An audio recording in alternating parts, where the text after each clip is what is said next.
تقلید کے بارے میں شیخ صالح الفوزان حفظہ اللہ، جو کہ مفتی مملکت سعودی عرب ہیں، اور ملک سلمان حفظہ اللہ نے انہیں گزشتہ دنوں ہی مفتی کے منصب پر فائز کیا ہے۔ کچھ لوگ تقلید کے مسئلے کو لے کر ان سے غلط بیانی کرتے ہوئے نظر آتے ہیں۔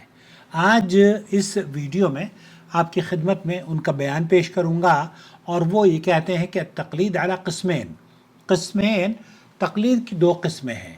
دوستو، بھائیوں اور بہنوں، آپ دیکھ رہے ہیں نور ٹی وی جدہ۔ براہ کرم چینل سے جڑ جائیں، چینل کو سبسکرائب کر لیں، اور اگر اس چینل کی آپ ہمت اور سپورٹ بننا چاہتے ہوں تو جوائن ممبرشپ کے ذریعے ہمیں سپورٹ کیجیے، تاکہ اس طرح کی ویڈیوز، اس طرح کے جو مواد، قیمتی مواد ہم آپ کی خدمت میں پیش کرتے ہیں، اس سے لوگوں کی اصلاح ہو سکے، لوگ قرآن و سنت کی طرف آ جائیں۔ دوستو، بھائیوں اور بہنوں، تقلید کے بارے میں شیخ صالح الفوزان مفتی مملکت سعودی عرب۔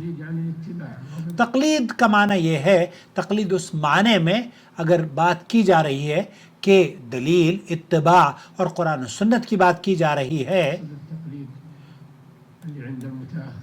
یہ تقلید تو بالکل درست ہے، قرآن و سنت کے دائرے میں ہے، لیکن وہ تقلید جو کہ متاخرین نے سمجھ لی ہے اور اس کی دلیل بھی کوئی نہیں دیتے۔ تقلید اگر اتباع کے معنی میں لی جاتی ہے تو اتباع بالکل جائز ہے۔ اتباع کس چیز کی ہوگی؟ قرآن اور سنت کی ہوگی۔ اتباع اور اقتداء اہل علم کی، اہل علم اور نیک لوگوں کی پیروی کرنا، اور جو لوگ ان کی پیروی نیکی کے ساتھ کرتے ہیں، جیسے کہ میں نے اپنے آباء و اجداد ابراہیم، اسحاق اور یعقوب کی ملت کی پیروی کی۔ قرآن کریم کی اس آیت کو بھی شیخ صالح الفوزان نے بیان فرمایا، والذین تبعوہم بإحسان واتبعت ملت آباء ابراہیم یہ جو آباء و اجداد کی، جیسے کہ ابراہیم علیہ السلام ہیں اور اسحاق اور یعقوب، ان کی پیروی کرنا یہ تقلید نہیں ہے، یہ تو اتباع ہے، اور یہی مطلوب ہے۔ یہ تو اتباع ہے، اس کو غلط نہ سمجھیے۔ اب تقلید کیا ہوتی ہے، اور وہ کون سی مذموم تقلید ہے، اور کس تقلید سے علماء آپ کو روکنے کی کوشش کرتے ہیں، وہ ذرا سماعت فرمائیے شیخ صالح الفوزان سے۔ یہ تو محمود اور مبارک اور ایک اچھا قدم ہے کہ ایک آدمی تقلید، اتباع قرآن و سنت کی کرتا ہو، اور یہی بات شیخ الحدیث ہمارے ہاں جو مفتی وہ ہیں شیخ الکل، ان کے بارے میں بھی ایک کتاب ہے، حافظ شکیل احمد میرٹھی صاحب نے مجھے وہ تحفے میں دی، تو اس میں بھی انہوں نے واضح طور پر تقلید کی ان قسموں کو تذکرہ کیا ہے۔ جو تقلید اندھی تقلید ہے، الذی بدون دلیل، اب یہ جو بغیر دلیل کے بات کی جاتی ہے وہ اعمی، اندھی تقلید ہے، یہ مردود ہے۔ شیخ صالح الفوزانی فرما رہے ہیں وہ تقلید جو بغیر دلیل کے آپ کرتے ہیں، یہی مردود عمل ہے، یہ معقول عمل نہیں ہے۔ تقلید کی دو قسمیں ہیں، جیسے کہ شیخ الکل محدث علی نذیر حسین دہلوی رحمۃ اللہ علیہ نے اپنی کتاب میں لکھی ہے، وہی جو اہل حدیث علماء کہتے ہیں، اسی بات کو شیخ صالح الفوزان فرما رہے ہیں۔ تقلید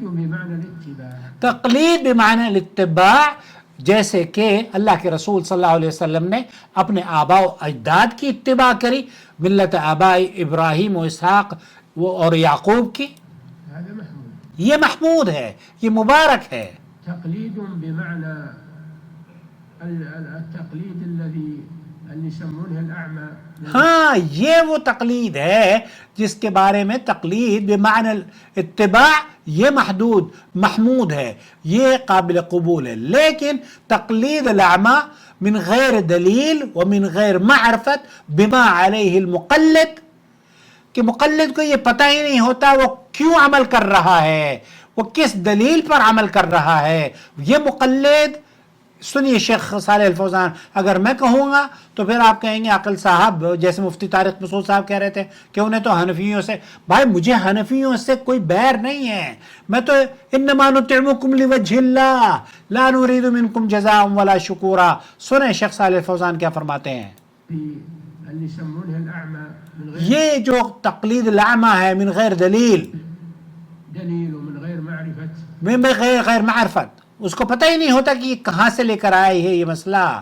ما عليه المقلد، ما علیہ المقلد، اس مقلد کو بیچارے کو یہ پتہ ہی نہیں ہوتا کہ وہ کس مسئلے پر گفتگو ہو رہی ہے اور وہ کیوں اس مسئلے پر عمل کر رہا ہے، یہ جو عمل کر رہا ہے اس کی دلیل کیا ہے. من حق أو باطل، هذا هو. اس کو یہ بھی پتہ نہیں ہوتا کہ یہ حق مسئلہ حق پر بیان کیا گیا ہے یہ باطل ہے، بس وہ اندھی تقلید کر رہا ہوتا ہے. ایک مرتبہ پھر اور سن لیجئے. المقلد من حق أو باطل، هذا هو المذموم. فهذا هو المذموم، تو یہی وہ اندھی تقلید ہے بغیر علم کے کسی کی پیروی، اور یہ مذموم ہے. شیخ صالح الفوزان یہ فرما رہے ہیں کہ یہ مذموم عمل ہے. تو دوستو، بھائیوں اور بہنوں، سعودی عرب کے علماء چاہے وہ کسی بھی عالم سے آپ سعودی عرب کے سن لیجئے، آپ ان کو اگر حنبلی سمجھتے ہیں تب بھی یہ بات سب علماء کہتے ہیں کہ اندھی تقلید، شیخ صالح الفوزان نے بھی فرمایا حنفی مذہب کے بارے میں یہ ہے کہ ان کے یہاں ولی کی اجازت کے بغیر نکاح ہو جاتا ہے. شیخ نے فرمایا کہ وہ کیسے ہو جاتا ہے، ہم تو حدیث کی بات کرتے ہیں، ہم حدیث سے اس موقف کو باطل قرار دیتے ہیں. اسی طریقے سے تقلید ہمیشہ علم اور دلیل اور شریعت کی سمجھ کے ساتھ، سوجھ بوجھ کے ساتھ اگر ہوگی تو اس عمل کو اتباع کے دائرے میں لے کر آیا جائے گا. لیکن اگر کوئی آدمی یہ کہتا ہے کہ تقلید اندھی ہوگی، امام ابو حنیفہ رحمۃ اللہ علیہ ہیں، امام مالک ہے، امام شافعی ہے، امام احمد بن حنبل ہیں، انہوں نے مسائل کہاں سے لیے ہیں، اور یہ کہہ دینا کہ ان کے پاس یقیناً کوئی نہ کوئی دلیل رہی ہوگی. جب دلیل قرآن و سنت میں موجود ہے تب آپ کا اس طریقے سے مسائل کو تسلیم کرنا یہ درست نہیں ہے. مسائل میں شیخ صالح الفوزان ہوں یا سعودی عرب کے علماء ہوں، سعودی عرب کے مفتی اعظم یہ فرما رہے ہیں کہ آپ کو اتباع قرآن و سنت کی کرنی ہے، حکم قرآن و سنت کا ماننا ہے. اور شیخ صالح الفوزان نے کئی ایسے مسائل بیان کیے جیسے کہ آپ ہمارے یہاں دیوبندی اور بریلوی حنفی حضرات کے یہاں ہے کہ اللہ تعالیٰ ہر جگہ موجود ہے. شیخ صالح الفوزان فرماتے ہیں کہ وہ تو دائرہ اسلام سے خارج کر دیتا ہے یہ عقیدہ، اس لیے یہ عقیدہ بھی درست کر لیجئے. شیخ صالح الفوزان مفتی مملکت سعودی عرب کا یہی فتویٰ ہے کہ اللہ تعالیٰ ہر جگہ موجود نہیں ہے، اور یہ بھی فتویٰ ہے جو کہ حنفی اکثر بغیر ولی کی اجازت کے نکاح کو قبول کر لیتے ہیں. تو شیخ صالح الفوزان کی ویڈیو اس سلسلے میں موجود ہے. تو جو لوگ شیخ صالح الفوزان کے تقلیدی موقف کو یہ کہتے ہیں کہ امام ان ائمہ کی تقلید یہ کہتے ہیں کہ یہ ممدوح، یہ ایک اچھا عمل ہے اگر قرآن و سنت کے دائرے میں ہو، لیکن اگر قرآن و سنت کا دائرہ نہیں ہے اور آپ کو پتہ بھی نہیں ہے کہ وہ مسئلہ کس حدیث اور کس قرآن کی آیت سے دلیل کے طور پر پیش کیا گیا ہے، تب یہ بات آپ پر جائز نہیں ہے کہ آپ اندھی تقلید کریں. یہ مذموم اور بلا دلیل بات ہے. اس لیے اتبعوا ما انزل الیکم من ربکم، اس چیز کی پیروی کرو جس کے لیے اللہ رب العالمین نے تمہارے لیے کیا نازل کیا ہے، جو تمہارے لیے بھیجا ہے وہ قرآن اور حدیث ہے.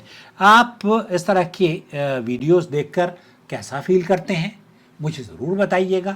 قرآن و سنت کی ہم دعوت دیتے ہیں، اس سے قطع نظر کسی کو اچھا لگے یا برا لگے. ہماری دعوت منہج سلف صالحین کی دعوت ہے، ہماری دعوت قرآن و سنت کی امن اور سلامتی کی دعوت ہے. ہماری دعوت آپ کے لیے اتباع رسول کو تسلیم کرنے کی دعوت ہے. وما علینا الا البلاغ.